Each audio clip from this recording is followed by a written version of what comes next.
And joining me now is the director of the White House National Economic Council, Kevin Hassett. Mr. Hassett, welcome to Meet the Press. Great to be here. Thank you.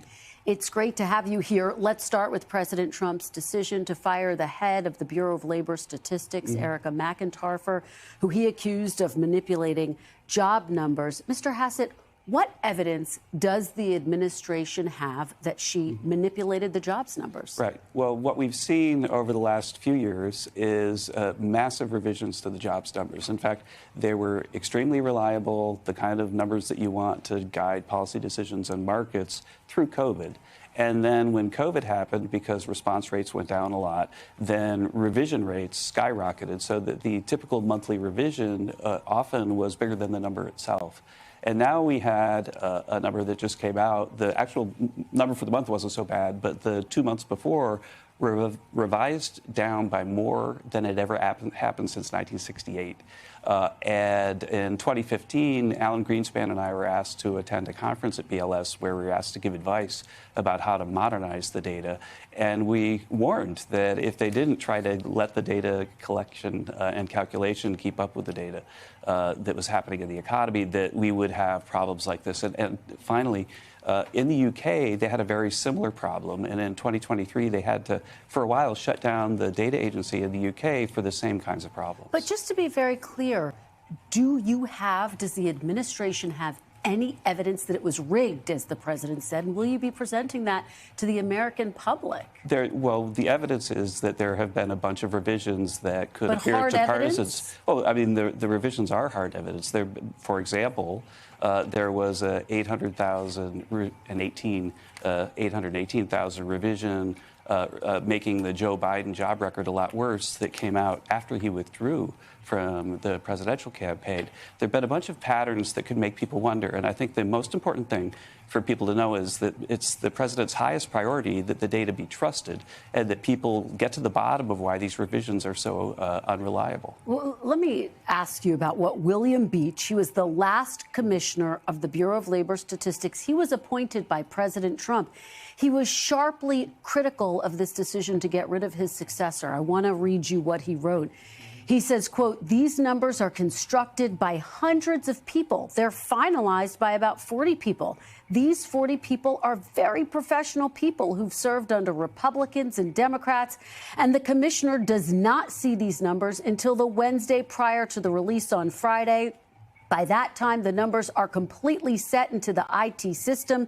They've been programmed. They are simply reported to the commissioner so the commissioner can on Thursday brief the president's economic team. The commissioner doesn't have any hand or any influence or any way of even knowing the data until they're completely done." Isn't this the very definition of shooting the messenger? No, absolutely not. I mean, the bottom line is that there were people involved in creating these numbers. And if I were running the BLS and I had a number that was a huge politically important revision, the biggest since 1968, actually revisions should be smaller, right, because computers are better and so on, then I would have a really long report explaining exactly what happened. And we didn't get that.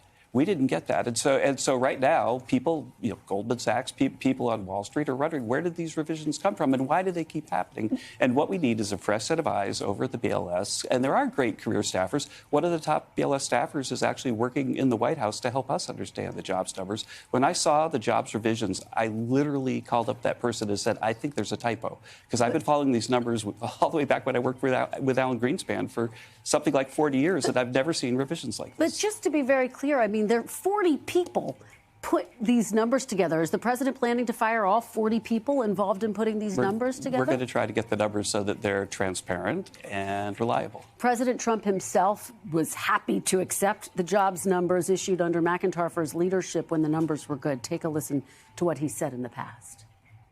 The numbers were much better, as you know, than projected by the media.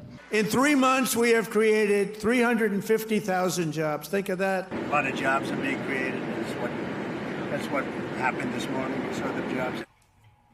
So is the president prepared to fire anyone who reports data that he disagrees with? No, absolutely not. The president wants his own people there so that when we see the numbers, they're more transparent and more reliable. And if there are big changes and big revisions, we expect more big revisions for the jobs data in September, for example, then we want to know why. We want people to explain it to us. All right, but bottom line, were the numbers wrong? Do you have any hard evidence that you can present to the American public that these numbers, these revisions that were reported, and there were plenty of revisions under former President Biden, including right before the election, do you have any hard evidence that these numbers were wrong?